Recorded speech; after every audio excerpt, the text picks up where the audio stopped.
धर्मपत्नी के साथ पूजा पाठ करनी चाहिए। क्योंकि जब पंडित जी शादी कराते हैं तो वचन देते तो कहते हैं पूजा पाठ में धर्मपत्नी को अपने बाएं अंग में रखें।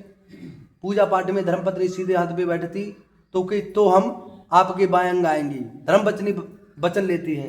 और पति पत्नी का मतलब क्या होता है? ऐसा नहीं गृहस्थ आश्रम चलाने के लिए पति पत्नी होते हैं। किसी विद्वान ने लिखा पति पत्नी का मतलब कहने के लिए दो शरीर एक आत्मा होती है। रथ रूपी गाड़ी के दो पहिए होते हैं, एक भी पहिया कमजोर हो जाता तो गाड़ी रथ चलाने में बड़ा दिक्कत होती है।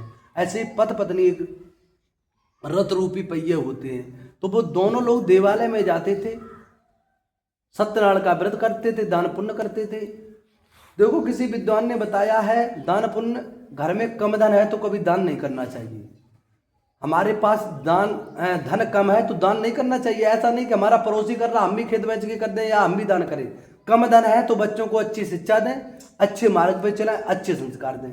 और भगवान ने थोड़ा धनमान बढ़ा दिया किसी कारणवश तो 1000 में या 100 रुपये में 1 रुपया दान कर देना चाहिए। थोड़े धनमान हो गए तब 100वां भाग जरूर दान करना चाहिए। और उसने 10वां भाग लिखा है, लेकिन कम है तो 100वां भाग दान कर देना चाहिए। फिर भगवान ने सबलाय को बना दिया तो दान करने में कभी कंजूसी नहीं करनी चाहिए। और दान करने में जो कंजूसी करते हैं तो भगवान उसके प्रति भाव रखते हैं। देखो धन नहीं तो दान नहीं करना चाहिए, और धन है धर्मान बना दिया तो दान करने में कंजूसी नहीं। और दान करने में कंजूसी करते हैं तो पता नहीं कोर्ट कचहरी मुकदमा लग जाए, कोई भगवान और दिक्कत दे दे।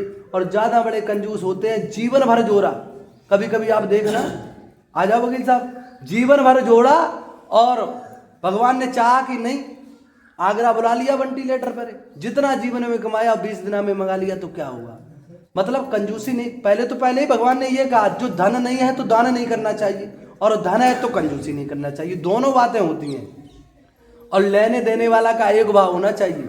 जो लेने वाला जबरदस्ती दान लेता है तो उसे भी नहीं लगता है, उसके लिए भी रूल नियम एक होते हैं। और देने वाले का इतना भाव होना चाहिए, भाई हम कथा करा रहे या और कोई पूजा पाठ करा रहे या किसी को हम दान पुण्य, और दान पुण्य करने के बाद पश्चाताप नहीं करना चाहिए। आपने दान कर दिया, भाई 100 रुपया नहीं देते तो घर के काम आ जाते, अब दान कर दिया तो कर दिया। और दान जिस हाथ में होना चाहिए उस हाथ से कर देना चाहिए, दान जिस हाथ में। क्योंकि कुछ लोग होते हैं जैसे अभी सीधे मैं तो मन बदल गया, मन चलायमान है, तो कभी जिस हाथ में दान हो, वकील साहब दान जिस हाथ में हो, दान करने में कभी कंजूसी नहीं, और जिस हाथ में हो उस हाथ से कर देना चाहिए।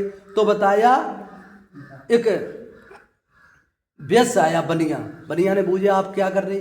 उन्होंने कहा हम सत्यनारायण का व्रत कर रहे। कि सत्यनारायण के व्रत से क्या होता? कि सत्यनारायण का जो भी व्रत करता है वो धनवान गुणवान विद्यामान सभी भगवान मनोकामना पूर्ण करता, पुत्रमान हो जाता।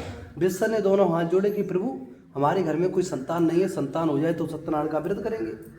वो गए अपने घर, अपनी पत्नी लीलावती नाम की सती सावित्री थी, सारी बात बताई। लीलावती नाम की सती सावित्री को जाके हमने एक साधु महात्मा से सत्यनारायण का व्रत सुना, हमारे घर में कोई संतान हो जाएगी तो सत्यनारायण का व्रत करेंगे।